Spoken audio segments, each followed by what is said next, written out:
Hallelujah. ദൈവത്തിൻ്റെ പരിശുദ്ധാത്മാവാണ് നമ്മളെ കൊണ്ടുവന്നത്.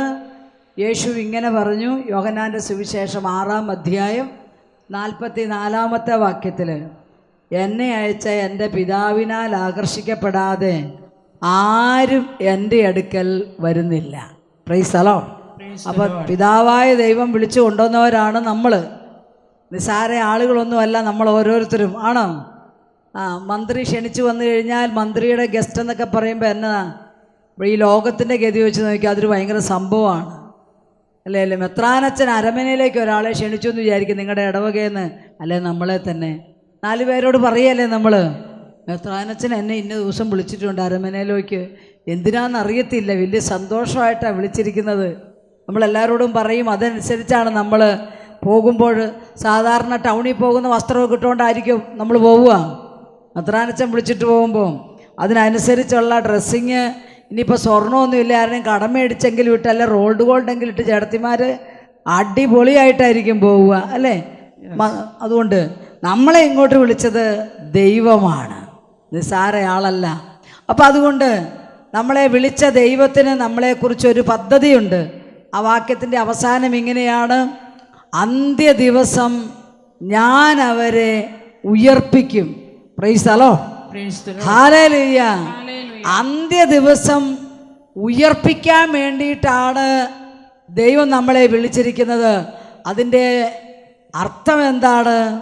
നമ്മളെ വിശുദ്ധരാക്കാൻ വേണ്ടിയിട്ടാണ് ദൈവം വിളിച്ചിരിക്കുന്നത് എന്നാണ്. Price the lord. Hallelujah. Hallelujah. അപ്പം അതുകൊണ്ട് പ്രിയപ്പെട്ടവരെ, ദൈവം നമ്മളെ വിളിച്ച് വിശുദ്ധരാക്കാൻ ആഗ്രഹിക്കുന്നുണ്ടെങ്കിൽ നമ്മൾ സത്യത്തിൻ്റെ പൂർണ്ണതയിലൂടെ നയിക്കപ്പെടണം. ബൈബിൾ നമ്മളിങ്ങനെ വായിക്കും. യോഹന്നാൻ്റെ സുവിശേഷം 16-ാം അധ്യായം 13-ാം തിരുവചനം നമുക്കറിയാവുന്ന ഒരു വചനമാണ്. യോഹന്നാൻ്റെ സുവിശേഷം 16-ാം അധ്യായം 13-ാം വാക്യം എന്താണ് അവിടെ? സത്യാത്മാവ് വരുമ്പോൾ നിങ്ങളെ സത്യത്തിൻ്റെ പൂർണ്ണതയിലേക്ക് നയിക്കും. Price the Lord. സത്യാത്മാവ് വരുമ്പോൾ നിങ്ങളെ സത്യത്തിൻ്റെ പൂർണ്ണതയിലേക്ക് നയിക്കും. ശിഷ്യന്മാർ ചോദിക്കുന്നുണ്ട് യേശുവിനോട്, എന്താണ് സത്യം? അപ്പോൾ യേശു യോഹന്നാൻ്റെ സുവിശേഷം 17:17 ഇങ്ങനെ മറുപടി പറഞ്ഞു, വചനമാണ് സത്യം. Price the Lord. അപ്പോൾ സത്യത്തിൻ്റെ പൂർണ്ണത എന്ന് പറയുമ്പോൾ വചനത്തെക്കുറിച്ചുള്ള പൂർണ്ണതയാണ്. നമുക്കെല്ലാവർക്കും അറിയാം, യോഹന്നാൻ്റെ സുവിശേഷം 1:1 നമ്മൾ വായിക്കും, വചനം ദൈവമായിരുന്നു. യേശു പിന്നെയും പറയുന്നുണ്ട് യോഹന്നാൻ്റെ സുവിശേഷം 14:6 വഴിയും സത്യവും ജീവനും ഞാനാണ്. ഹല്ലേലൂയ. സത്യത്തിൻ്റെ പൂർണ്ണത പറഞ്ഞാൽ വചനത്തിൻ്റെ പൂർണ്ണത. രണ്ടാമത് യേശുവിനെ കുറിച്ചുള്ള പൂർണ്ണമായ അറിവ് ആര് തരും? പരിശുദ്ധാത്മാവ് നമുക്ക് തരും. ഹല്ലേലൂയ. ഹല്ലേലൂയ. ഞാൻ ഈ മാതാവിനെ കുറിച്ച് പറയാൻ വേണ്ടി വന്നിട്ട് ഇങ്ങനെയൊക്കെ പറയുന്ന എന്നാ നിങ്ങൾ വിചാരിക്കും?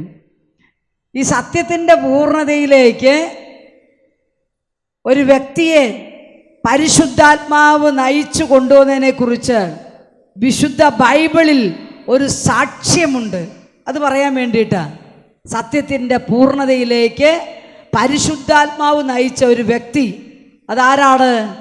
വിശുദ്ധ ലൂക്കായുടെ സുവിശേഷം 1-ാം അധ്യായം 41 മുതലുള്ള വാക്യങ്ങളിൽ നാം വായിക്കും, മറിയത്തിൻ്റെ അഭിവാദന സ്വരം കേട്ടപ്പോൾ എലിസബത്ത് പരിശുദ്ധാത്മാവിൽ നിറഞ്ഞു, അവളുടെ ഉദരത്തിലെ ശിശു കുതിച്ചു ചാടി.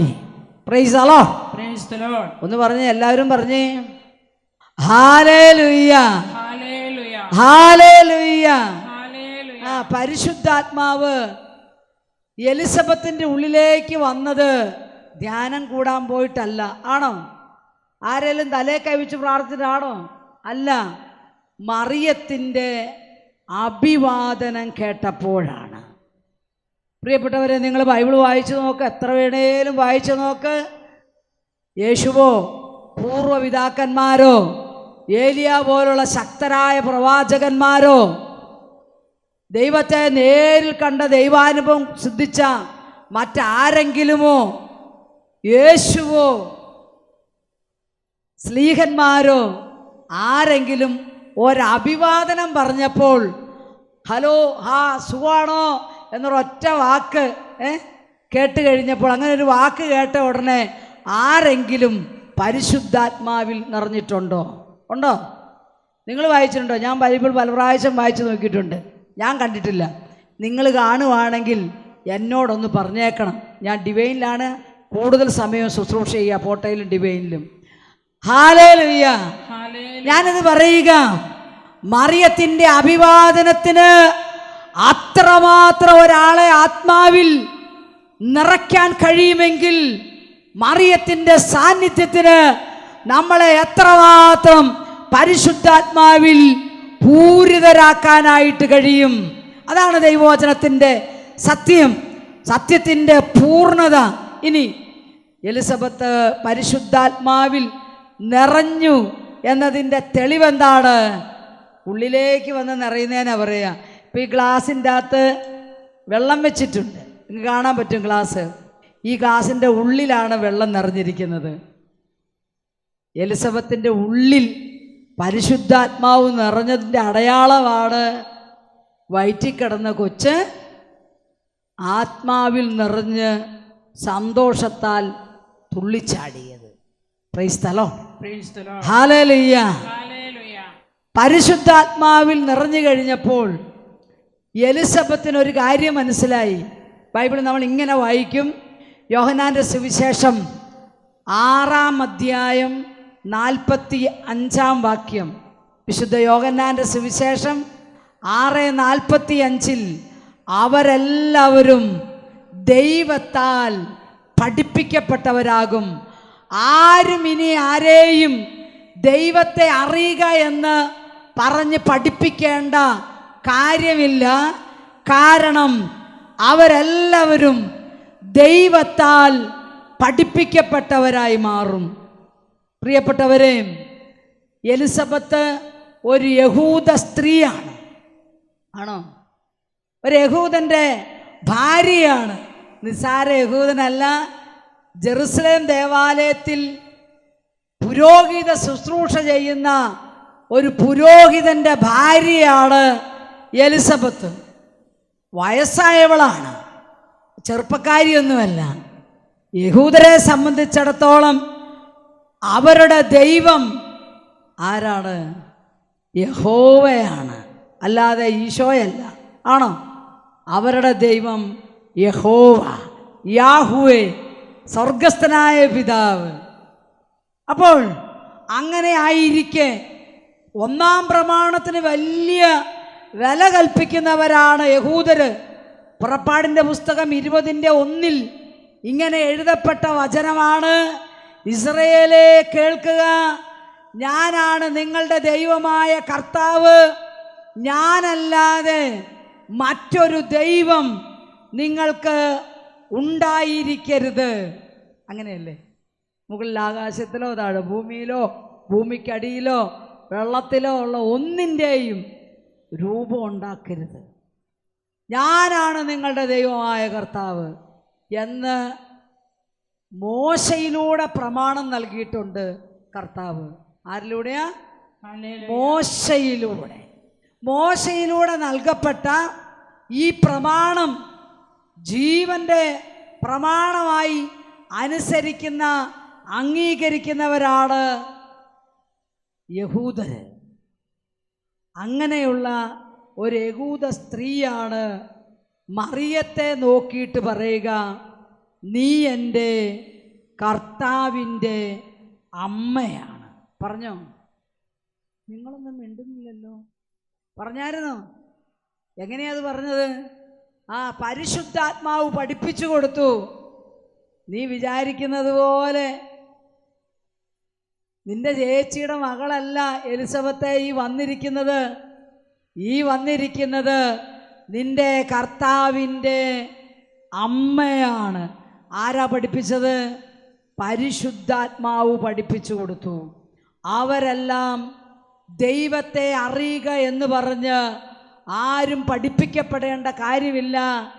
അവരെയെല്ലാം ദൈവം നേരിട്ട് പഠിപ്പിക്കുന്ന സമയമുണ്ടെന്ന തിരുവചനം. അതുകൊണ്ട് എലിസബത്തിനെ പരിശുദ്ധാത്മാവ് പഠിപ്പിച്ചു, ഈ വന്നിരിക്കുന്നത് നിന്റെ കർത്താവിൻ്റെ അമ്മയാണ്, അവൾ സ്ത്രീകളിൽ അനുഗ്രഹീതയാണ്. ഇതാര് പറഞ്ഞതാ?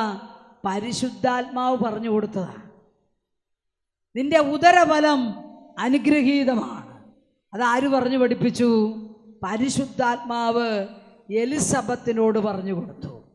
എന്നെ കേൾക്കുന്ന എൻ്റെ പ്രിയപ്പെട്ട സഹോദരങ്ങളെ, പരിശുദ്ധ അമ്മയെക്കുറിച്ച് മനസ്സിലാക്കുമ്പോൾ പരിശുദ്ധാത്മാവിൻ്റെ ഈ പഠനങ്ങൾ ഏറ്റവും പ്രധാനപ്പെട്ട കാര്യമാണ്.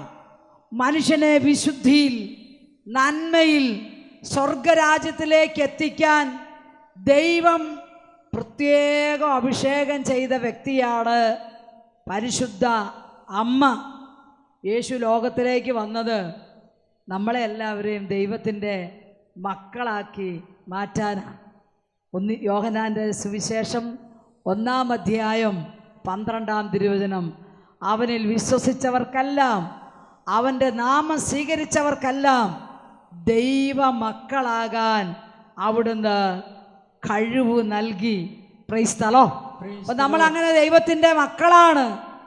നമുക്കറിയാമല്ലോ, നമ്മളും ഒരു കാരണവന്മാരുടെ മക്കളാണ്, അപ്പൻ്റെ അമ്മയുടെയും.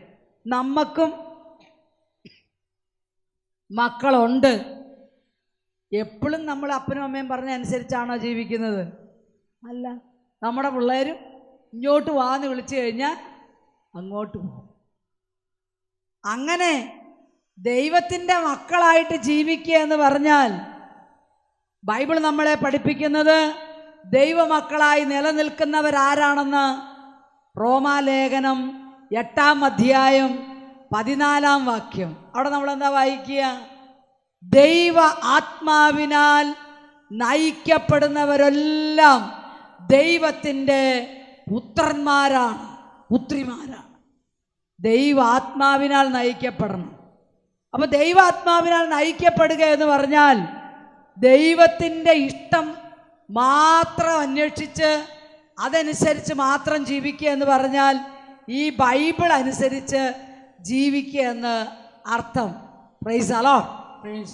അപ്പം ദൈവം എന്ത് പറയുന്നു അത് മനസ്സിലാക്കിയുള്ളൊരു ജീവിതം, ദൈവത്തിൻ്റെ തിരുവിഷ്ടം അന്വേഷിച്ചുള്ളൊരു ജീവിതം, ദൈവം പറയുന്നതിന് അപ്പുറം പോകാത്തൊരു ജീവിതം.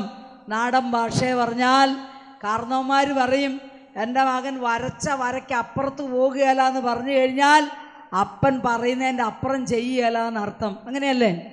ആണോ? അല്ലേ? Price the Lord.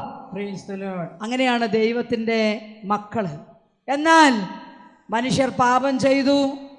ആദ്യം തന്നെ നമുക്കറിയാം, മനുഷ്യൻ്റെ പാപം ചെയ്ത മനുഷ്യൻ്റെ ജീവിതത്തെ കണ്ട് അവരെ പാപത്തിൽ നിന്ന് രക്ഷിക്കാനാണ് യേശു ലോകത്തിലേക്ക് വന്നത്. അപ്പം അതുകൊണ്ട് യേശുവിൻ്റെ വരവിന് ഒരു വ്യക്തമായ ഉദ്ദേശ ലക്ഷ്യമുണ്ട്, നമ്മളെ പാപത്തിൽ നിന്ന് വിമുക്തരാക്കുക. വിശുദ്ധ യോഹന്നാന്റെ സുവിശേഷം 8:11 നമ്മൾ വായിക്കും, പിടിക്കപ്പെട്ട വ്യഭിചാരിണിയെ കല്ലെറിയാൻ കൊണ്ടുവന്നു. യേശു അവളെ വിധിക്കാതെ പറഞ്ഞയക്കുകയാണ്. 11-ാം വാക്യത്തിൽ യേശു പറയുന്നുണ്ട് അവളോട്, നിന്നെ ആരും വിധിച്ചില്ലേ? ഞാനും വിധിക്കുന്നില്ല. നീ സമാധാനത്തോടെ പോയിക്കൊള്ളുക. മേലിൽ പാപം ചെയ്യരുത്. Price the Lord. മേലിൽ പാപം ചെയ്യരുത്. ഇത് പാപത്തിൻ്റെ അടിമയായിരുന്ന പെണ്ണോട് പറഞ്ഞതാ, വ്യഭിചാരം തൊഴിലാക്കി ജീവിച്ചവള്. യോഹന്നാന്റെ സുവിശേഷം 5-ാം അധ്യായത്തിൽ നമ്മൾ വായിക്കുന്നത് 38 വർഷം രോഗിയായി കിടന്ന ഒരു മനുഷ്യനെ കുറിച്ചാണ്. നിങ്ങൾക്കെല്ലാവർക്കും അറിയാം. യേശു അവനെ സുഖപ്പെടുത്തി കിടക്കെടുത്തുകൊണ്ട് പൊക്കളാൻ പറഞ്ഞു. അവൻ പോയി.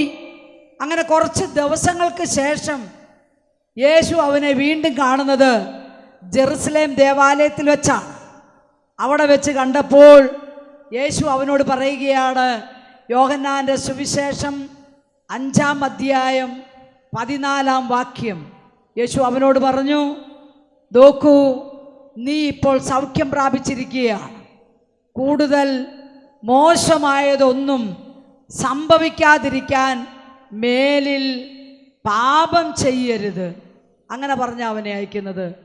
ഈ 2 വചനഭാഗങ്ങളുടെ അടിസ്ഥാനം നമ്മൾ മനസ്സിലാക്കാൻ ദൈവം പറയുന്നത് എന്താണ്? പാപം ചെയ്യാതെ നമ്മൾ ജീവിക്കണം. എന്നാലാണ് യേശുവിൻ്റെ സാദൃശ്യത്തിലുള്ള ദൈവമക്കളായി നമ്മൾ മാറുകയുള്ളൂ. എങ്ങനെ പാപം ചെയ്യാതെ ഒരാൾക്ക് ജീവിക്കാൻ പറ്റും? യേശു ഒരു കാര്യം പറഞ്ഞിട്ടുണ്ടെങ്കിൽ ഒരു തിയറിയല്ല, ഒരു പ്രാക്ടിക്കലായ കാര്യമായിരിക്കും യേശു പറയുക. പാപം ചെയ്യാതെ ജീവിക്കാമെന്ന് പറഞ്ഞാൽ പാപം ചെയ്യാതെ ജീവിക്കാനുള്ള വഴി കാണിച്ചു തരുന്ന ദൈവമാണ് യേശു. പാപം ചെയ്യാതെ ജീവിക്കാൻ നിങ്ങൾക്ക് ആഗ്രഹമുണ്ടോ? എന്നിട്ടല്ലേ ബാക്കി പറഞ്ഞിട്ട് കാര്യമുള്ളൂ. ഉണ്ടോ? അതോ ഇങ്ങനെ തന്നെ ജീവിക്കണം എന്നാണോ ആഗ്രഹം? ഹല്ലേലൂയ, യേശുവേ നന്ദി. ഞാൻ എല്ലാ ദിവസവും പ്രസംഗിക്കുന്ന കേട്ടോ, 1-2 ക്ലാസ് ഡിവൈനിൽ മെയിൻ ധ്യാനത്തിന്, അതുപോലെ അവിടെ തമിഴ് ധ്യാനത്തിന്, കോട്ടയാശ്രമത്തിലെ താമസമുള്ള ധ്യാനത്തിന്, ഡെയിലി ശുശ്രൂഷയിൽ, കൺവെൻഷനുകളിൽ. എനിക്ക് നിങ്ങളെ കണ്ടിട്ടൊരു അതിശയം തോന്നുന്ന കാര്യം, ഒരാൾ പോലും മൈൻഡ് ചെയ്യാത്ത വണ്ണം ഇരിക്കുന്നത്. മുഖത്തൊരു ഭാവമില്ല, ഒരു ചിരിയില്ല, ഒരു സന്തോഷമില്ല, ആരാണ്ട് പിടിച്ച് കൂട്ടിലടച്ച പോലെയുള്ള ഭാവം എല്ലാവർക്കും. Price the Lord. ഒരു സൗഹാർദ്ദ മനോഭാവമൊന്നുമില്ല. ഈ ദേവാലയത്തിൽ വന്നിട്ട് ഇതാ മുഖമെങ്കിൽ വീട്ടിലുള്ള മുഖം എന്നതായിരിക്കും എൻ്റെ ഈശോയെ? നിങ്ങളുടെ കൂടെയൊക്കെ കെട്ടിയന്മാരെങ്ങനെ ജീവിക്കും എൻ്റെ ചേട്ടത്തിമാരെ? ഒരു സന്തോഷമൊക്കെ വേണ്ടേ? Price the Lord. ഈ 2-3 ചേട്ടന്മാരൊക്കെ കുഴപ്പമില്ലായിരിപ്പുണ്ട് കേട്ടോ. പറയുമ്പോൾ എല്ലാം പറയണമല്ലോ. നിങ്ങളിവിടെ നോക്ക്, എല്ലാവരും ഏതാണ്ട് ഉള്ളൂരിൻ്റെ കവിത പോലെയാ, കൽപ്രതിമയ്ക്ക് ഉയിർപ്പെട്ടതുപോലെ, ഒരു അനക്കം പോലും ഇല്ല. എനിക്ക് സംശയം, ചിലർ ശ്വാസം വലിക്കുന്നുണ്ടോ? Price the Lord. ഞാനാണ് ഇതിപ്പോൾ ഇതിൻ്റെ അകത്തിരിക്കുന്നതുകൊണ്ട് എനിക്ക് നിങ്ങളെ അങ്ങോട്ട് അടുത്തേക്ക് വന്ന് കാണാനും പറ്റിയല്ല. പോരുമ്പോഴേ എന്നോട് പറഞ്ഞു, ഇവിടെ TV ഒക്കെ പിടിക്കുന്നുണ്ട്, അനങ്ങാതെ നിന്നോണമെന്ന്. Praise the lord. ഹല്ലേലൂയ. എല്ലാരും കൈവക്കെന്ന് പറഞ്ഞേ, ഉച്ചത്തിൽ പറഞ്ഞേ, hallelujah, hallelujah. Praise the lord. സന്തോഷമാണോ? പാപം ചെയ്യാതെ ജീവിക്കണോ? പാപം ചെയ്യാതെ ജീവിക്കാനുള്ള ഒരു വചനം പേനയും പേപ്പറോ കൊണ്ടുവന്നുവെങ്കിൽ എഴുതിയെടുത്തോ കേട്ടോ.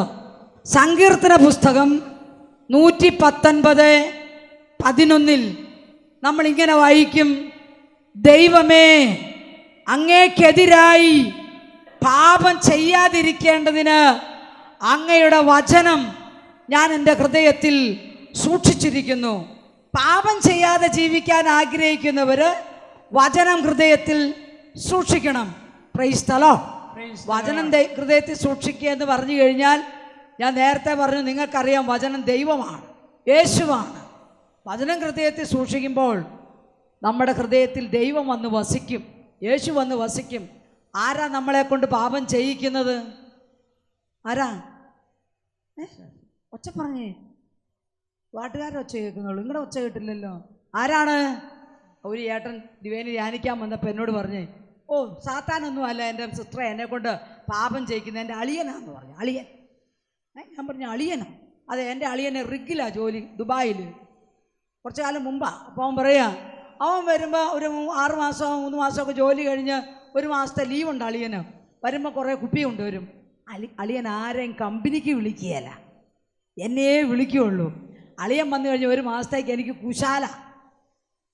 ആ 1 മാസം കഴിയുമ്പോൾ എൻ്റെ കെട്ടിയോൾ എന്നെ ധ്യാനമന്ദിരത്തിൽ കൊണ്ടുപോയി, ഡിവൈനിൽ കൊണ്ടുപോയി, മദ്യപാനികളുടെ മദ്യപാനം മാറ്റുന്ന സെക്ഷനിൽ കൊണ്ടുപോയിടും. അതുകൊണ്ട് ഞാൻ ഇവിടെ നിന്ന് നല്ല മിടുക്കനായിട്ട് മദ്യപാനമൊക്കെ മാറിയിരിക്കും. അളിയൻ വരുമ്പോൾ ഞാൻ അവിടെ ഉണ്ടെങ്കിൽ അളിയൻ എന്നെ കൊണ്ട് കുടിപ്പിക്കും. അതുകൊണ്ട് എന്നെക്കൊണ്ട് പാപം ചെയ്യിപ്പിക്കുന്നത് പിശാചല്ല, അളിയനാണ്. അങ്ങനെ വല്ല അളിയന്മാരും നിങ്ങൾക്ക് ഉണ്ടോ? Price the lord, hallelujah. നമുക്കെല്ലാവർക്കും അറിയാം സാത്താനാണ് പാപം ചെയ്യിക്കുന്നത്. അങ്ങനെയാണ് യാക്കോബ് ശ്ലീഹ നമ്മളോട് വ്യക്തമായി പറയുന്നുണ്ട്, നമ്മുടെ അടുത്തേക്ക് പിശാച് വന്ന് പാപപ്രലോഭനം തന്നില്ലെങ്കിൽ നമ്മൾ പാപം ചെയ്യുമോ? ചെയ്യത്തില്ല. വിശുദ്ധരായി ജീവിക്കാനുള്ള എളുപ്പ വഴി പിശാചിനെ മാറ്റി നിർത്തുക എന്നുള്ളതാണ്. യാക്കോബ് ശ്ലീഹ അതിന് പറഞ്ഞ വചനം ഏതാണെന്നറിയാവോ? യാക്കോബ് 4:7-8 വാക്യങ്ങൾ. അവിടെ നമ്മൾ വായിക്കും, നിങ്ങൾ ദൈവത്തിന് വിധേയരായിരിക്കുവിൻ, നിങ്ങൾ ദൈവത്തിന് വിധേയരായിരിക്കുവിൻ, ദൈവത്തോട് ചേർന്നിരിക്കുവിൻ, അപ്പോൾ പിശാച് നിങ്ങളെ വിട്ട് ഓടിപ്പോകും. Praise the lord, hallelujah. പിശാചിനെ ഓടിപ്പിക്കാനുള്ള പ്രധാന വഴിയാണ് ദൈവത്തോട് ചേർന്നിരിക്കുക. യാക്കോബിന്റെ ലേഖനം 4:7-8 വാക്യങ്ങൾ. ദൈവത്തിന് വിധേയരാകുക എന്ന് പറഞ്ഞാൽ നേരത്തെ ഞാൻ പറഞ്ഞതുപോലെ ദൈവത്തിൻ്റെ വചനമനുസരിച്ച് ജീവിക്കുമ്പോൾ സാത്താന് നമ്മുടെ അടുത്ത് വരാൻ പറ്റിയല്ല. ഇത് ഉള്ള അന്നാമ്പള്ളം ഒക്കെ തലയിലും ഒഴിക്കും, എല്ലായിടത്തും പോയി ബന്ധന പ്രാർത്ഥനയിലും പങ്കെടുക്കും. ബന്ധനം അഴിക്കുന്ന അച്ഛനോ ബ്രദർമാരുണ്ട്, അവിടെ പോയി കുടുംബം അടക്കം കമന്ന് കിടക്കും. വേണേ അന്നാമ്പള്ളം കൊണ്ട് കഞ്ഞിയും വെച്ച് കുടിക്കും. വായെടുത്താൽ നുണയേ പറയുള്ളൂ. തോന്നിയ പോലെയാണ് ജീവിതം. ഇപ്പം കാപ്പി കുടിക്കണം തോന്നിയാൽ കാപ്പി കുടിക്കണം, കാപ്പി തന്നില്ലേ പിന്നെ അതിൻ്റെ ഒരു വഴക്കായി. ഇന്നൊരു സാരി മേടിക്കണം തോന്നിയാൽ മേടിക്കണം, മേടിച്ചില്ലേ കുടുംബകലഹമായി. ഇന്ന് അവിടെ പോകണം തോന്നിയാൽ പോകണം, പോയില്ലെങ്കിൽ പ്രശ്നമായി. ഇങ്ങനെ തോന്നിയ പോലെ ജീവിക്കുന്ന ആളുകളുണ്ട്. നമ്മുടെ നാടൻ ഭാഷയിൽ അവരെ എന്താ പറയുക? തോന്നിയ പോലെ ജീവിക്കുന്നവരാരാ? തോന്നിവാസികൾ. അങ്ങനെയുള്ളവരുടെ കൂടെ ആരുണ്ടാകും? സാത്താനുണ്ടാവും. കാരണം എന്നതാ? അവരെ ദൈവാത്മാവല്ല നയിക്കുന്നത്, അവർ ദൈവത്തിന് വിധേയരല്ല. Price the Lord. അപ്പോൾ ദൈവാത്മാവിനെ നയിക്കപ്പെടാനുള്ള ചില വഴികളുണ്ട്, ദൈവം കൂടെ നിൽക്കാനുള്ള വഴികളുമുണ്ട്. അതിനെക്കുറിച്ചാണ് ഞാൻ പറയുക. അപ്പോൾ ദൈവത്തോട് കൂടെയായിരുന്നാൽ, ദൈവം കൂടെയായിരുന്നാൽ, വചനം ഹൃദയത്തിലുണ്ടെങ്കിൽ പിശാച് അടുത്ത് വരികയില്ല. Price the Lord. അതിനൊരു തെളിവാണ് കേട്ടോ ലൂക്കാ സുവിശേഷം. വിശുദ്ധ ലൂക്കാ എഴുതിയ സുവിശേഷം 1-28 മുതൽ 38 വരെയുള്ള വാക്യങ്ങൾ. അവിടെ നമ്മൾ കാണുക, ദൈവം ഗബ്രിയേൽ മാലാഖയെ മറിയത്തിൻ്റെ അടുക്കലേക്ക് അയക്കുന്ന ആ സംഭവമാണ്. ദൂതനെ അയച്ചത് പിതാവായ ദൈവമാണ്. ദൂതൻ വസിക്കുന്നത് ദൈവത്തോട് കൂടെയാണ്. ദൂതൻ അയക്കപ്പെട്ടത് പരിശുദ്ധാത്മാവ് മറിയത്തിൽ വരുമെന്നും അവൾ ഗർഭം ധരിച്ച് ദൈവപുത്രനെ പ്രസവിക്കുമെന്നും അവൻ തൻ്റെ ജനത്തെ പാപത്തു നിന്ന് രക്ഷിക്കുമെന്നും എന്നുള്ള ദൂത് അറിയിക്കാൻ വേണ്ടിയാണ്. ദൂതൻ നല്ല മര്യാദക്കാരനായ ദൂതനാണ്. ദൂതൻ വന്നു, മറിയത്തിൻ്റെ അടുത്ത് വന്നു. മറിയത്തെ കണ്ടപാടെ കാര്യം പറഞ്ഞു വെച്ച് പോയോ? ഇല്ല. മറിയത്തെ കണ്ട ഉടനെ അഭിവാദനം ചെയ്തു. എന്താ പറഞ്ഞത്? എന്താ പറഞ്ഞേ? ദൈവകൃപ നിറഞ്ഞവളെ നിനക്ക് സ്വസ്തി എന്ന് പറഞ്ഞു ദൂതൻ.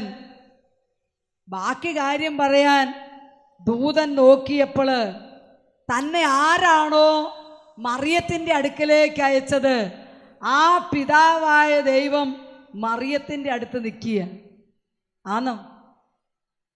ദൂതൻ നുണ പറയോ? ദൂതൻ സത്യമേ പറയുള്ളൂ. ദൂതൻ നോക്കിയോ പിതാവായ ദൈവം. അതുകൊണ്ട് നന്മ നിറഞ്ഞ മറിയമേ, അല്ലെങ്കിൽ കൃപ നിറഞ്ഞ മറിയമേ നിനക്ക് സ്വസ്തി എന്ന് പറഞ്ഞിട്ട് അടുത്ത വാക്യം ദൂതൻ പറഞ്ഞു, കർത്താവ് നിന്റെ കൂടെയാണ്. Price the Lord. മറിയത്തിൻ്റെ കൂടെ ആരുണ്ട്? പിതാവായ ദൈവമുണ്ട്. യേശുവും പരിശുദ്ധാത്മാവും ഒന്നുമല്ല, പിതാവായ ദൈവം. യേശു അപ്പം മറിയത്തിൽ വന്നിട്ടേയില്ല, പരിശുദ്ധാത്മാവ് മറിയത്തിൽ എത്തിയിട്ടില്ല. ഈ യേശു ജനിക്കുന്നതിന് മുമ്പേ മറിയത്തിൻ്റെ കൂടെ കർത്താവ് ഉണ്ടായിരുന്നു. കർത്താവ് മറിയത്തിൻ്റെ കൂടെ ഉണ്ടെങ്കിൽ യേശു ജനിക്കുന്നതിന് മുമ്പേ മറിയം പാപം ചെയ്തിട്ടില്ല. കാരണം എന്താ? കർത്താവ് കൂടെ നിൽക്കുന്ന കണ്ട പിശാച് അടുത്ത് വരുമോ? ഇല്ല. നിങ്ങൾക്ക് അതിന് ഞാനൊരു തെളിവ് പറഞ്ഞു തരാം. പുറപ്പാടിൻ്റെ പുസ്തകത്തിൻ്റെ 3-ാം അധ്യായം. നമ്മുടെ മോശയില്ലേ, അമ്മായിയപ്പൻ ജത്രോയുടെ ആടും മേച്ചുകൊണ്ട് നടക്കുമായിരുന്നു ഹാറോബിലെ മലയിലൂടെ.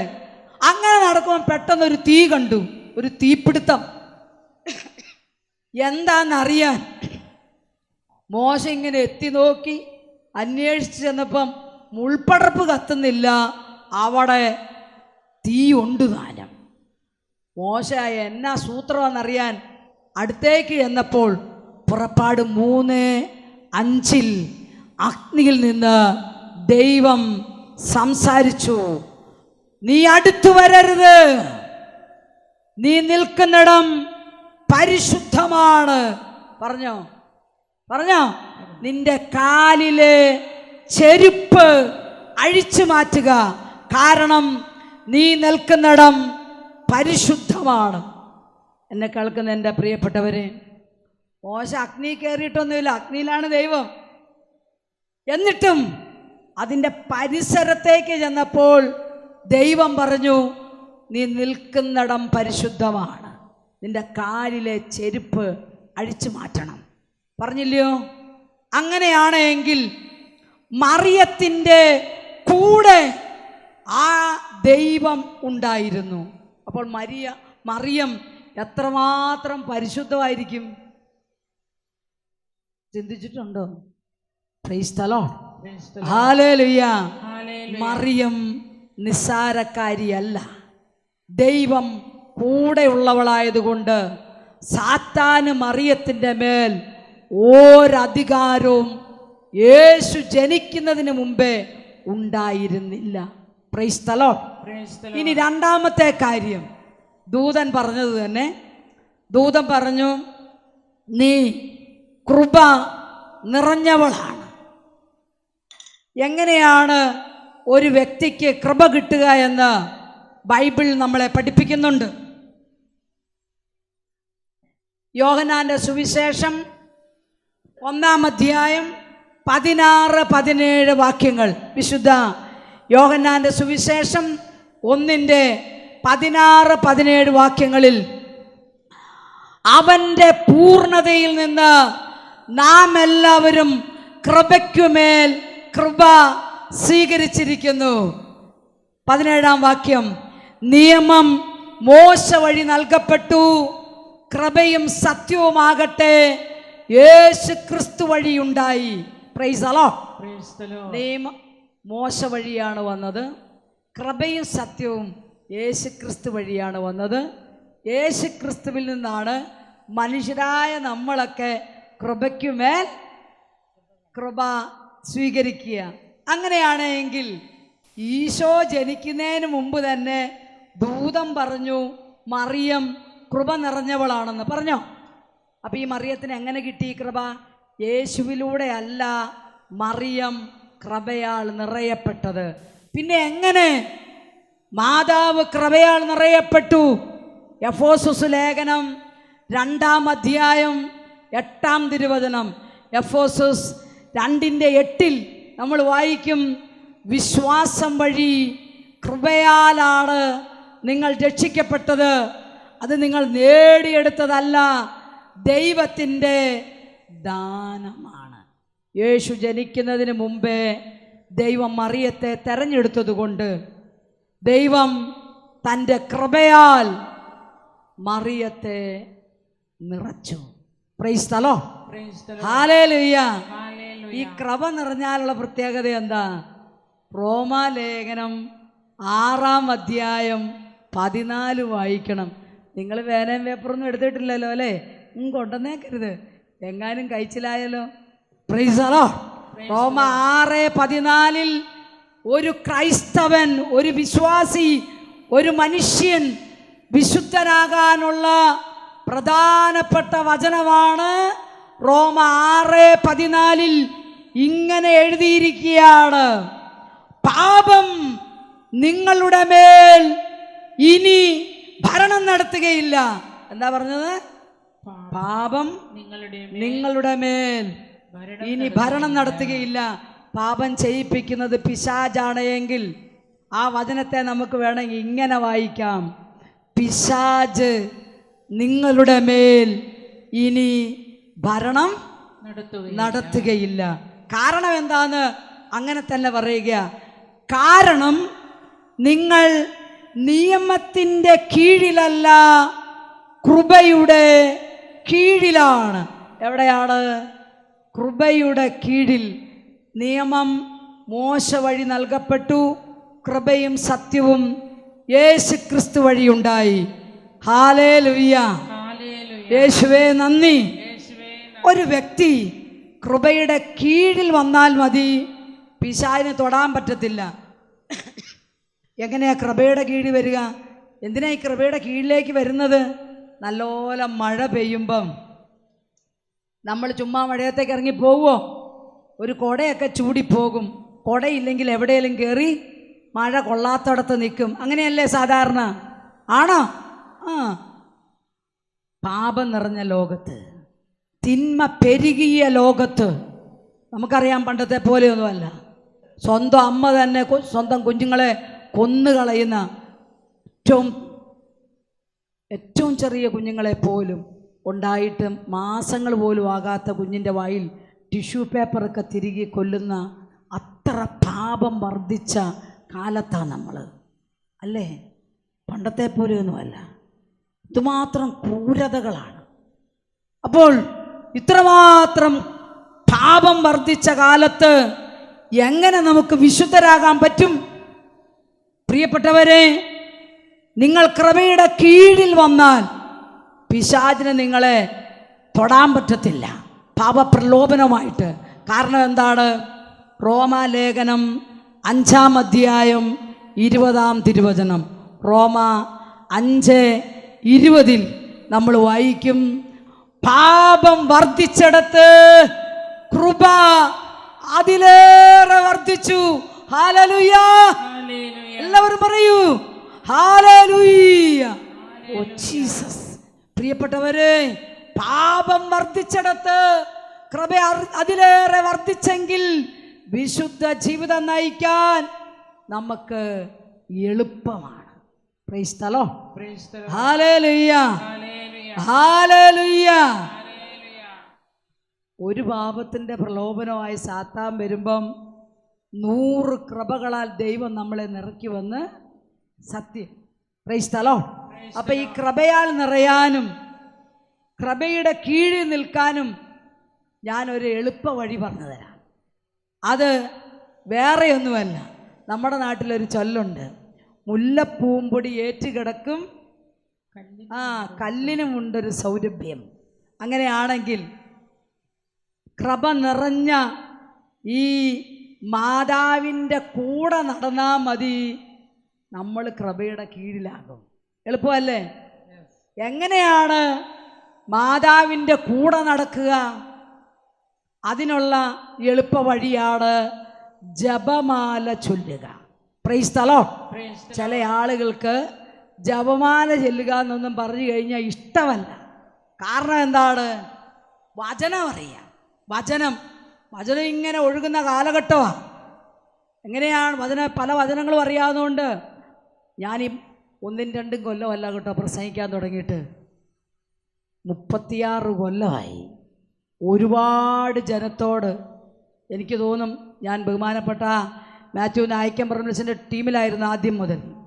അതുകൊണ്ട് എൻ്റെ ഒരു ചെറിയ കണക്കനുസരിച്ചാണെങ്കിൽ ഇന്ത്യ മുഴുവനിലും എത്ര വട്ടം പോയിട്ടുണ്ടെന്ന് പോലും എനിക്കറിയാൻ പാടില്ല. അത്രമാത്രം പ്രാവശ്യം 1 കോടി മനുഷ്യരോടൊക്കെ സുവിശേഷം പ്രസംഗിച്ചിട്ടുണ്ട് ഞാൻ.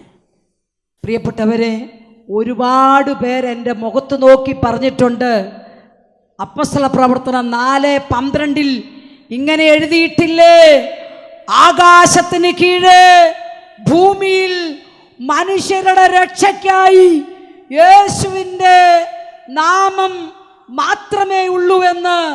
പിന്നെ എന്തിനാണ് ഈ കത്തോലിക്കര് മാതാവിനോട് പ്രാർത്ഥിക്കുന്നത്? Praise the lord. ഹല്ലേലൂയ. എൻ്റെ മുഖത്ത് നോക്കി പറഞ്ഞിട്ടുണ്ട്, നിങ്ങൾ അന്ധരെ നയിക്കുന്ന അന്ധരായ മാർഗദർശികളാണ്. Praise the lord. പ്രിയപ്പെട്ടവരെ, നമ്മൾ മനസ്സിലാക്കേണ്ട പ്രഥമമായൊരു സത്യമുണ്ട്. എല്ലാ സത്യങ്ങളും യേശുക്രിസ്തുവിലൂടെയാണ് പൂർത്തീകരിക്കപ്പെടുക. അതുകൊണ്ട് ജപമാല ചൊല്ലാൻ സ്വാതന്ത്ര്യമില്ലാത്തവർ, ഇഷ്ടമില്ലാത്തവർ, മാതാവിനെ കുറിച്ച് കേൾക്കാൻ താല്പര്യമില്ലാത്തവർ, യേശു മാത്രമാണ് ദൈവമെന്ന് പറഞ്ഞ് മാതാവിനെ തള്ളിക്കളയുന്നവർ ഒക്കെയുള്ള കാലഘട്ടത്തിലാണ് നമ്മൾ ജീവിക്കുന്നത്. Price the Lord. മറിയത്തെക്കുറിച്ച് അറിയണമെങ്കിൽ യോഹന്നാന്റെ സുവിശേഷം 8:32 യേശു പറഞ്ഞു, നിങ്ങൾ സത്യം അറിയുകയും സത്യം നിങ്ങളെ സ്വതന്ത്രരാക്കുകയും ചെയ്യും. ഈ മാതാവിനെക്കുറിച്ചുള്ള അറിവില്ലായ്മയുടെ ബന്ധനത്തിൽ നിന്ന് നമുക്ക് സ്വാതന്ത്ര്യം തരുന്നത് സത്യത്തിൻ്റെ വചനമാണ്. 119 സങ്കീർത്തനം 130 വാക്യം.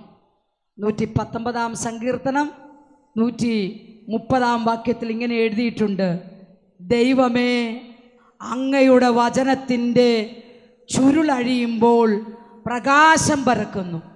എളിയവർക്ക് അത് അറിവ് പ്രദാനം ചെയ്യുന്നു. ആർക്കാ അറിവ് കിട്ടുന്നത്? എളിയവരാരാ? അതായത് കൈകൂപ്പി ഇങ്ങനെ തലകുത്തി ഇങ്ങനെ വളഞ്ഞ് ആച്ചമാരെ കാണുമ്പോൾ വളഞ്ഞ് ഇങ്ങനെ നിൽക്കുന്ന അങ്ങനെയാണോ എളിമ? ആണോ? നിങ്ങൾ 1 കൊറിന്തോസ് 4:7 ഒന്ന് പഠിച്ചു നോക്കുക. അവിടെ എഴുതിയിരിക്കുകയാണ്, അല്ലയോ മനുഷ്യ, നീ ആര് തന്നെയായാലും എല്ലാം ദാനമായി ലഭിച്ചിരിക്കെ ഒന്നും ദാനമല്ല എന്ന മട്ടിൽ നീ എന്തിനാണ് അഹങ്കരിക്കുന്നത്? നിനക്ക് എന്ത് പ്രത്യേക മാഹാത്മ്യമാണുള്ളത് എന്ന് ചോദിക്കുന്നുണ്ട്. അഹങ്കരിക്കുന്ന ആളുകൾ എല്ലാം തൻ്റേതാണെന്ന് പറഞ്ഞ് തൻ്റെ കഴിവ്, തൻ്റെ സമ്പത്ത്, എൻ്റെ കാർ, എൻ്റെ വീട്, എൻ്റെ കാശ്, എൻ്റെ ഭാര്യ, എൻ്റേത് ഇതെല്ലാം ദൈവം തന്നതാണെന്നുള്ള തിരിച്ചറിവില്ലാത്ത അഹങ്കാരത്തിൽ ജീവിക്കുന്ന ആളുകൾ. എന്നാൽ എളിമയുള്ളവരോ, എല്ലാം എൻ്റെ ദൈവത്തിൻ്റെ ദാനമാണ്. എൻ്റെ ഭാര്യ, എൻ്റെ മക്കൾ, എൻ്റെ ഭർത്താവ്, എൻ്റെ സമ്പത്ത്, എൻ്റെ ജോലി, എനിക്ക് കിട്ടിയിരിക്കുന്ന പണം, എൻ്റെ വസ്തുവകകൾ എല്ലാം എൻ്റെ ദൈവത്തിൻ്റെ ദാനമാണെന്ന് വിശ്വസിച്ച് അംഗീകരിച്ച് അതനുസരിച്ച് ജീവിക്കുന്ന ആളുകളാണ് എളിമയുള്ളവർ. Price the Lord. അല്ലാതെ സാരിയൊക്കെ ഇങ്ങനെ പോച്ചൊന്ന് ഓർത്തോണ്ടോ തലയിൽ കൂടെ വട്ടം ഇട്ടെന്ന് ഓർത്തോണ്ടോ ആളെങ്കിലും കാണുമ്പോൾ ഉടുത്ത മുണ്ടിൻ്റെ മടിക്കുത്തഴിച്ച് വിട്ടുന്നതുകൊണ്ടൊന്നും മാത്രമൊന്നും എളിമ കാണിക്കണമെന്നില്ല. ദൈവമാണ് എനിക്കെല്ലാം തന്നതെന്നുള്ള തിരിച്ചറിവുണ്ടാവുമ്പോൾ ആരുടെ മുമ്പിലും നമ്മുടെ ഹൃദയം എളിമ കൊണ്ട് നിറയും. Price the lord. ഹല്ലേലൂയ. ഇല്ലെങ്കിൽ കാശില്ലാത്തവനെ കാണുമ്പം കാശുള്ളവൻ്റെ നെഞ്ചക്കൊന്ന് വിരിയും. അവനെ പോലെയാണോ ഞാൻ? നീ എൻ്റെ അടുത്ത് ഇവിടെ താഴെ ഇരുന്നാൽ മതി, ഞാനാ ഈ കസേരയിൽ ഇരിക്കേണ്ടത്, അല്ലേ? അങ്ങനെ ഒരു മനോഭാവം വരും. അങ്ങനെയുള്ളവർക്കൊന്നും വചനത്തിൻ്റെ ചുരുളഴിഞ്ഞ് പ്രകാശം കിട്ടുകയില്ല. പ്രകാശം എന്നതാ? പ്രകാശം ദൈവമാണ്. Price the lord. ഹല്ലേലൂയ. നമുക്ക് ഉള്ള സമയം കൊണ്ട് പരിശുദ്ധ മാതാവിനെ കുറിച്ചുള്ള വചനത്തിൻ്റെ ചില വചനത്തിൻ്റെ എല്ലാം ഒന്നുമല്ല, ചില വചനത്തിൻ്റെ ചുരുളഴിക്കാം. എല്ലാ വചനത്തിൻ്റെയും ചുരുളഴിച്ചാൽ വീട്ടിൽ പോക്ക് നടക്കുകയല്ല. Price the Lord. ഇവിടെ ചില വചനത്തിൻ്റെ ചുരുളാണ് നമ്മൾ അഴിക്കുന്നത്. അതിലെ പ്രധാനപ്പെട്ട ചില ഭാഗം ഞാൻ പറഞ്ഞു. ലൂക്കാസ് സുവിശേഷം 1:28 മുതൽ 38 വരെയുള്ള വാക്യങ്ങളിൽ, പ്രിയപ്പെട്ടവരെ, മറിയം ദൈവത്തിൻ്റെ അമ്മയായി മാറിയിരിക്കുകയാണ്. മറിയത്തെക്കുറിച്ച് പറയുന്ന, അല്ലെങ്കിൽ യേശുക്രിസ്തുവിനെയും മറിയത്തെയും കുറിച്ച് പറയുന്ന വചനഭാഗങ്ങൾ ഒരുപാടുണ്ട് ബൈബിളിൽ. മറിയം ബത്ലഹേമിലേക്ക് ഗർഭിണിയായിരിക്കുമ്പം പോയി. അവിടെ ചെന്നപ്പോൾ നിങ്ങൾക്കെല്ലാം അറിയാവും, സത്രത്തിൽ അവർക്ക് എന്ത് കിട്ടിയില്ല? ഇടം കിട്ടിയില്ല. അങ്ങനെ സത്രത്തിൽ അവർ പ്രസവിക്കാൻ പറ്റാതെ കാലി തൊഴുത്തിൽ പോയി പ്രസവിച്ചു. ലൂക്കാ സുവിശേഷം 2-ാം അധ്യായം 10-11 വാക്യങ്ങളൊന്ന് വായിച്ചാൽ അറിയാവുന്ന എന്താണ്? ഈ യേശു ജനിക്കുന്നതിനോടനുബന്ധിച്ച് ഒരു വലിയ കലാപരിപാടി ഉണ്ടായിരുന്നു ബെത്ലഹേമിൽ. നിങ്ങൾ കേട്ടിട്ടുണ്ടോ? ആകാശത്തുനിന്ന് കൊമ്പും കുഴലും തപ്പുമൊക്കെ ആയി മാലാഖമാരുടെ ഒരു വ്യൂഹം എവിടെ വന്നു? ബെത്ലഹേമിലെത്തി. അത്യുന്നതങ്ങളിൽ ദൈവത്തിന് മഹത്വം, ഭൂമിയിൽ ദൈവകൃപ ലഭിച്ചവർക്ക് സമാധാനം.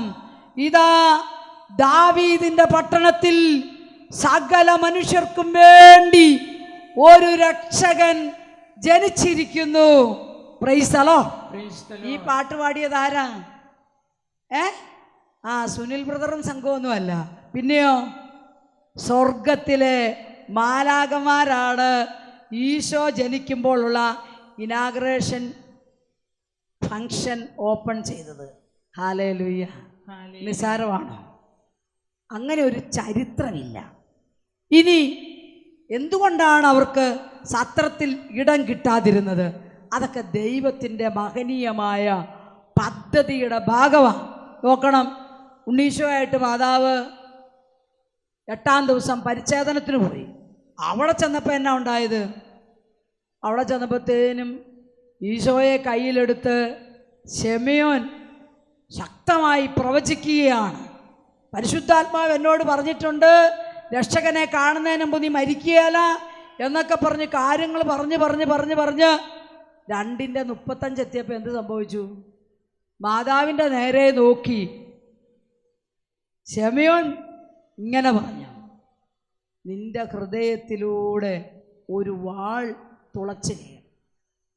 ചങ്കിലൂടെ വാളൊന്നും കയറണ്ട, എന്തെങ്കിലും ഒരു ചെറിയ സാധനം, ഒരു ചെറിയ ബ്ലഡ് ക്ലോട്ടിങ് കയറിയാൽ മതി.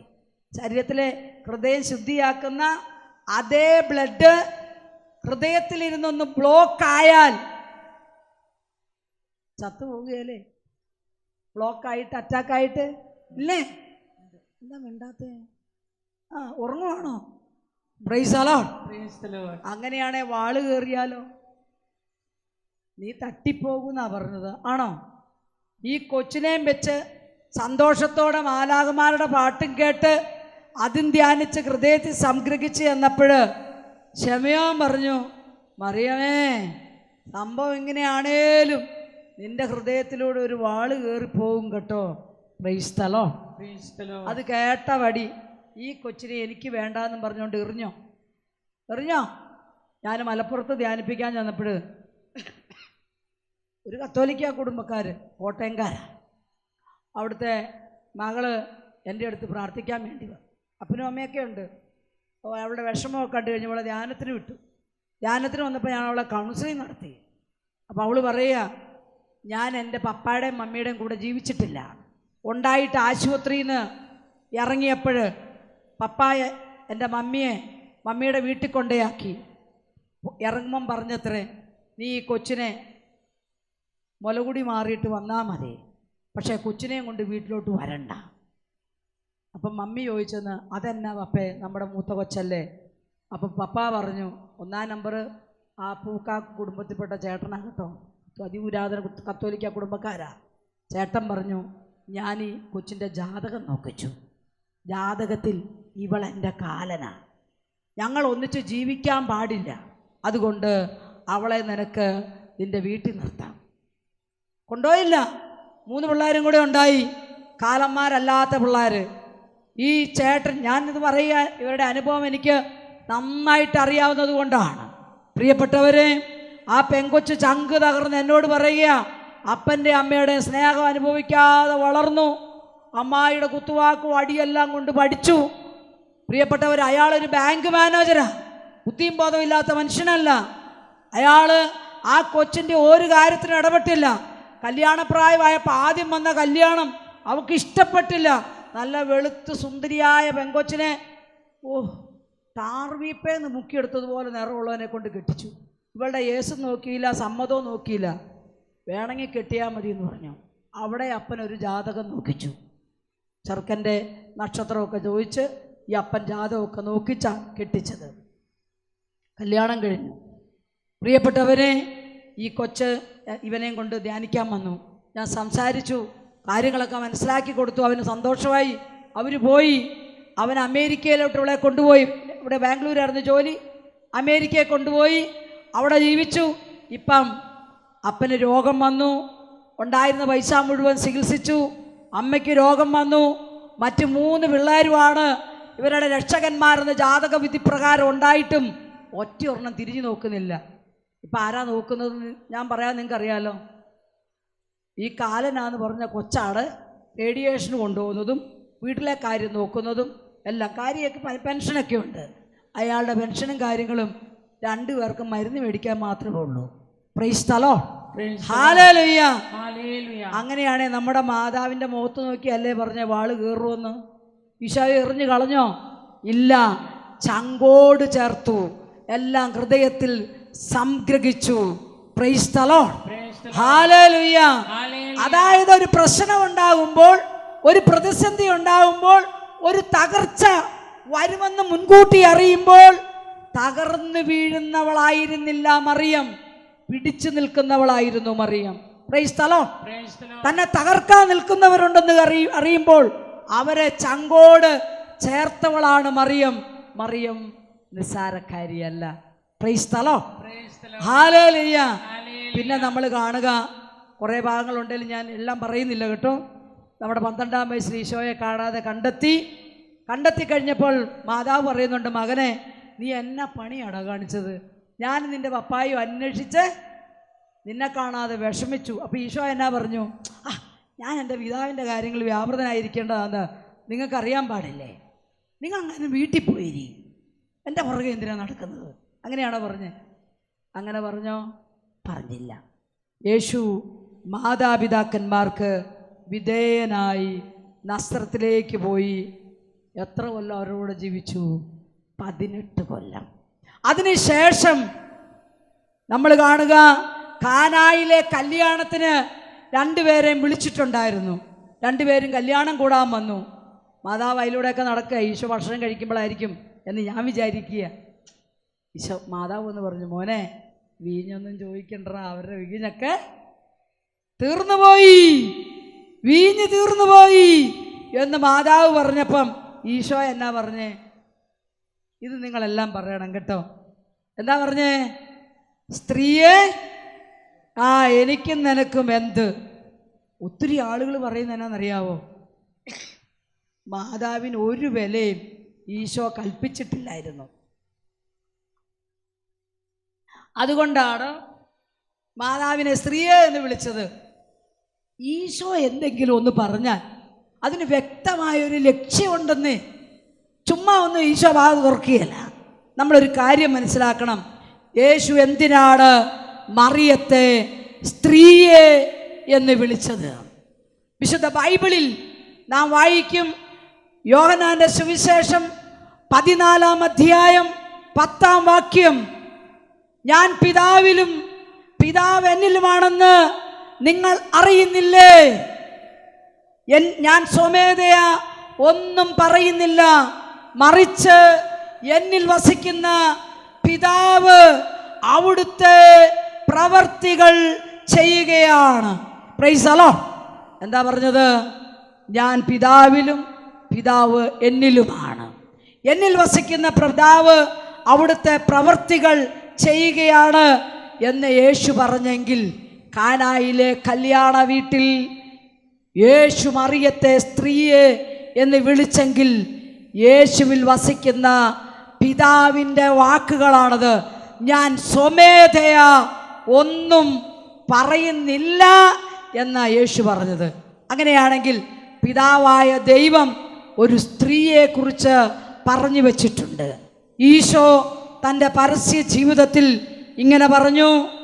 മത്തായിയുടെ സുവിശേഷം 5-ാം അധ്യായത്തിൻ്റെ 17-ാം വാക്യം, നിയമത്തെയോ പ്രവാചകന്മാരെയോ അസാധുവാക്കാനല്ല ഞാൻ വന്നത്, പിന്നെയോ പൂർത്തിയാക്കാൻ വന്നവനാണ് യേശു. പിതാവിൻ്റെ വാക്കുകള് പൂർത്തിയാക്കാൻ വന്നവൻ യേശു. Price the Lord. പിതാവായ ദൈവം പ്രവാചകന്മാരിലൂടെ പറഞ്ഞത് പൂർത്തിയാക്കാൻ വന്നവൻ യേശു. പിതാവ് സ്ത്രീയെ എന്ന് വിളിച്ച് സംസാരിക്കുന്ന ഒരു വചനഭാഗം വിശുദ്ധ ബൈബിളിലുണ്ട്. അത് മറിയവും യേശുവുമായി അഭേദ്യമായി ബന്ധപ്പെട്ട വചനഭാഗമാണ്. അത് ഉൽപ്പത്തി പുസ്തകം 3-ാം അധ്യായത്തിലാണ് 15-ാം വാക്യം. പാപം ചെയ്ത ഹവ്വയുടെ അടുക്കലേക്ക്, പാപം ചെയ്യിപ്പിച്ച പിശാചിൻ്റെ അടുക്കലേക്ക് പിതാവായ ദൈവം വന്ന് സംസാരിക്കുന്നുണ്ട്. നീയും സ്ത്രീയും തമ്മിലും നിന്റെ സന്തതിയും സ്ത്രീയുടെ സന്തതിയും തമ്മിലും ശത്രുതയുളവാക്കും. സ്ത്രീയുടെ സന്തതി നിന്റെ തല തകർക്കും, നീ അവൻ്റെ കുതികാലിൽ പരിക്കേൽപ്പിക്കും. ഇതാണ് ദൈവം ഒരു സ്ത്രീയെക്കുറിച്ച് പറഞ്ഞത്. Price the Lord. അത് ഹവ്വയല്ല. ഹവ്വയ്ക്ക് 2 പിള്ളേർ, ആബേലും കായേലും. നിങ്ങൾക്കറിയാലോ, കായേൽ ആബേലിനെ കൊന്നു, ആബേൽ മരിച്ചു. ഉൽപ്പത്തി 4:16 നമ്മൾ വായിക്കും, കായേൽ ദൈവത്തിൻ്റെ സന്നിധി വിട്ട് ദൂരെ പോയി വസിച്ചു. അപ്പൊ കായേലും ആബേലുമോ ഹവ്വയോ അല്ല. പിന്നെ ഏത് സ്ത്രീയാ? ബൈബിൾ പഠിച്ചാൽ യേശയ്യാ പ്രവചനം 7:14 നമ്മളിങ്ങനെ ഒരു പ്രവചനം വായിക്കും. യുവതി ഗർഭം ധരിച്ച് ഒരു പുത്രനെ പ്രസവിക്കും, ദൈവം നമ്മോട് കൂടെ എന്നർത്ഥമുള്ള എമ്മാനുവേൽ എന്നവൻ വിളിക്കപ്പെടും. പ്രവചനത്തിൽ എമ്മാനുവേൽ എന്നാണ് എഴുതിയിരിക്കുന്നത്. ഈ പ്രവചനം പൂർത്തിയാക്കുന്നത് എവിടെയാണ്? ബൈബിൾ വായിച്ചാൽ വിശുദ്ധ മത്തായിയുടെ സുവിശേഷത്തിൽ 1-ാം അധ്യായത്തിൽ യോസേപ്പ് പിതാവും മറിയം ഗർഭിണിയാണെന്നറിഞ്ഞപ്പോൾ രഹസ്യത്തിൽ അവളെ ഉപേക്ഷിക്കാൻ തീരുമാനിച്ചു. അപ്പോൾ കർത്താവിൻ്റെ മാലാഖ വന്ന് ഉറങ്ങിക്കിടന്ന യോസേപ്പ് പിതാവിനോട് സംസാരിക്കുന്നതാണ് മത്തായിയുടെ സുവിശേഷം 1-ാം അധ്യായം 21, 22, 23 വാക്യങ്ങളിൽ. ദൂതൻ വന്ന് പറയുകയാണ്, അവൾ പ്രസവിക്കുന്ന കുഞ്ഞ് പരിശുദ്ധാത്മാവിൽ നിന്നാണ്. അവൾ ഗർഭം ധരിച്ചിരിക്കുന്നത് പരിശുദ്ധാത്മാവിലാണ്. ജനിക്കാൻ പോകുന്ന ശിശുവിന് യേശുവെന്ന് പേരിടണം. അവൻ തൻ്റെ ജനത്തെ പാപത്തിൽ നിന്ന് രക്ഷിക്കും. 22-ാം വാക്യത്തിൽ നമ്മൾ വായിക്കും, കന്യക ഗർഭം ധരിച്ച് ഒരു പുത്രനെ പ്രസവിക്കും. 23-ാം വാക്യത്തിൽ നമ്മൾ വായിക്കും, ദൈവം നമ്മോട് കൂടെ എന്നർത്ഥമുള്ള എമ്മാനുവേൽ എന്നവൻ വിളിക്കപ്പെടും. Price the lord. ഹല്ലേലൂയ. പ്രിയപ്പെട്ടവരെ, ഉൽപ്പത്തി പുസ്തകത്തിൽ 3:15 ദൈവം പറഞ്ഞ പൂർത്തീകരണം മറിയത്തിലും യേശുവിലും പൂർത്തിയാവുകയാണ്. പ്രിയപ്പെട്ടവരെ, യേശു പാപമോചകനാണ് എങ്കിൽ നമ്മൾ വായിക്കും, കാനായിലെ കല്യാണ വീട്ടിൽ യേശു അമ്മയോട് പറയുന്നുണ്ട്, എൻ്റെ സമയം ഇനിയും ആയിട്ടില്ല. എന്നിട്ട് തുടർന്ന് ഇങ്ങനെയാണ് എഴുതിയിരിക്കുക, യേശു തൻ്റെ മഹത്വം വെളിപ്പെടുത്തുന്നതിന് വേണ്ടി ആദ്യം ചെയ്ത അത്ഭുതമാണ് കാനായിലെ കല്യാണ വീട്ടിൽ. എന്തായിരുന്നു ക്രിസ്തുവിൻ്റെ മഹത്വം? ഫിലിപ്പി 2:6 നമ്മൾ വായിക്കും, അവൻ ദൈവമായിരുന്നു, എന്നിട്ടും ദൈവമായുള്ള സമാനത നിലനിർത്തേണ്ട കാര്യമായി പരിഗണിക്കാതെ മനുഷ്യനായതാണ്. അപ്പോൾ യേശുവിൻ്റെ ദൈവത്വം പ്രകടമാക്കിയ ആദ്യത്തെ അത്ഭുതമാണ് കാനായിലെ കല്യാണ വീട്ടിലെങ്കിൽ എന്താണ് അവിടെ സംഭവിച്ചത്? പ്രിയപ്പെട്ടവരെ, യേശു പാപമോചകനാണ്. ആദ്യത്തെ മഹത്വം പ്രകടിപ്പിക്കാനുള്ള, ദൈവമാണെന്നുള്ള ആ മഹത്വം പ്രകടിപ്പിക്കുന്ന ആദ്യത്തെ അത്ഭുതത്തിൽ ആദ്യ മനുഷ്യൻ്റെ പാപവും അതിൻ്റെ മോചനവും ഉണ്ട്. Price the Lord. നിങ്ങൾ വായിച്ചു നോക്കൂ, ഉൽപ്പത്തി 3:17 ദൈവം പറഞ്ഞത് ഇങ്ങനെയാ, പാപത്തിനൊരു ശാപമുണ്ട്. പൂർവികരുടെ ശാപവും പാപവും പറഞ്ഞ് നടക്കുന്ന ആളുകളാണ് നമ്മളൊക്കെ. പാപത്തിന് ഒരു ശാപമുണ്ട്. ഉൽപ്പത്തി 3:17 ദൈവം പറഞ്ഞു, തിന്നരുത് എന്ന് ഞാൻ പറഞ്ഞ പഴം നിങ്ങൾ തിന്നതുകൊണ്ട് നിങ്ങൾ നിമിത്തം, നീ നിമിത്തം ഈ മണ്ണ് ശപിക്കപ്പെട്ടതാണ്. പറഞ്ഞോ, ഇനി ഈ മണ്ണ് മുള്ളും മുൾച്ചെടികളുമായിരിക്കും മുളപ്പിക്കുക. നെറ്റിയിലെ വിയർപ്പ് കൊണ്ട് കഠിനാധ്വാനം ചെയ്ത് നീ അപ്പം ഭക്ഷിക്കും. പറഞ്ഞായിരുന്നോ? പറഞ്ഞു. Price the Lord. കാനായിൽ എന്ത് സംഭവിച്ചു? മണ്ണിനുള്ള ശാപം. യേശു പാപമോചകനായതുകൊണ്ട് ആദത്തിൻ്റെയും ഹവ്വയുടെയും പാപം മോചിക്കപ്പെടുമ്പോൾ അവർ വഴിയുണ്ടായ മണ്ണിൻ്റെ ശാപം മാറണം, മനുഷ്യൻ്റെ ശാപം മാറണം. മനുഷ്യൻ്റെ അധ്വാനം എന്ന ശാപം, മണ്ണിൻ്റെ മുള്ളും മുൾച്ചെടികളും മനുഷ്യനായി മുളപ്പിക്കുന്നുള്ള ശാപം മാറണം. അങ്ങനെ ക്രിസ്തു കാനായിൽ മനുഷ്യൻ്റെ അധ്വാനത്തിൻ്റെ ഭാരം മാറ്റി. മനുഷ്യൻ മുന്തിരിച്ചാറിന് വേണ്ടി അധ്വാനിക്കാതെ പച്ചവെള്ളത്തെ വീഞ്ഞാക്കി മാറ്റി. യേശു മണ്ണിൻ്റെ ശാപം മാറ്റി. മണ്ണിൻ്റെ സപ്പോർട്ടില്ലാതെ മേൽത്തരം വീഞ്ഞ് ഒരു മുന്തിരിത്തോട്ടമില്ലാതെ അവിടെ ഈസിയായി ഉണ്ടാക്കി. അധ്വാനത്തിൻ്റെ മേൽ, മണ്ണിൻ്റെ മേൽ മനുഷ്യന് കൊടുത്ത ശാപം, അവർ ചെയ്ത പാപം എല്ലാം യേശു നീക്കിക്കളഞ്ഞു. Praise the lord. അതിൻ്റെ തെളിവാണ് മത്തായിയുടെ സുവിശേഷം 11:28. അധ്വാനിക്കുന്നവരും ഭാരം വഹിക്കുന്നവരുമേ, നിങ്ങൾ എൻ്റെ അടുക്കൽ വരുവിൻ, ഞാൻ നിങ്ങളെ ആശ്വസിപ്പിക്കാം. പ്രിയപ്പെട്ടവരെ, മനുഷ്യൻ്റെ ശാപം യേശു മാറ്റി, മണ്ണിൻ്റെ ശാപം മാറ്റി, സ്ത്രീയുടെ ഗർഭാരിഷ്ടതകൾ മാറ്റി. ആ ശാപമെല്ലാം അഴിഞ്ഞുപോയി. സത്രത്തിൽ അവർക്ക് ഇടം കിട്ടാതിരുന്നത്. മനുഷ്യർക്കറിയാം ഒരു പേറ്റുനോവിൻ്റെ വേദനകൾ. സത്രത്തിൽ ഇടം കൊടുത്തില്ല, കാരണം മറിയത്തിന് പേറ്റുനോവില്ലായിരുന്നു. മറിയം കാലിത്തൊഴുത്തിലേക്ക് പോയി പ്രസവിച്ചത് മറിയത്തിന് ആരുടെയും സപ്പോർട്ടോ ശുശ്രൂഷയുടെയോ ആവശ്യമുണ്ടായിരുന്നില്ല. ഹല്ലേലൂയ. അല്ലാതെ ദൈവപുത്രൻ ജനിക്കാൻ ഒരു സത്രത്തിൽ ഒരു മുറി കൊടുക്കാൻ മേലായിരുന്നോ?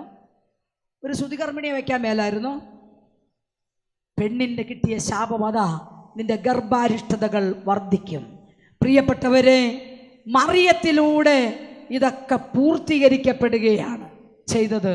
അല്ലാതെ ചേട്ടന്മാർക്കും ചേട്ടത്തിമാർക്കും ഓരോ ഫംഗ്ഷനും കള്ളടിക്കാനുള്ള ലൈസൻസ് അല്ല കാനായിലെ കല്യാണ വീട്ടിൽ വെള്ളം വീഞ്ഞാക്കി തന്നത്. മനുഷ്യൻ്റെ മേലുള്ള ശാപവും പാപവും അഴിച്ച സംഭവമാണ്. Price the lord. ഹല്ലേലൂയ. നമ്മളിങ്ങനെ നന്മ നിറഞ്ഞ മറിയമേ എന്ന് ചെല്ലുമ്പോൾ, പ്രാർത്ഥിക്കുമ്പോൾ, കൃപ നിറഞ്ഞ മറിയമേ നിനക്ക് സമാധാനമെന്ന് പ്രാർത്ഥിക്കുമ്പോൾ, ജപമാല ചെല്ലുമ്പോൾ ഇത് കേട്ടാ സാത്താന് സന്തോഷമായിരിക്കുമോ? ആണോ? അല്ല. അപ്പം അതുകൊണ്ട് നമ്മുടെ ജീവിതത്തിന് ഒരു വ്യത്യാസം ഉണ്ടാകണം.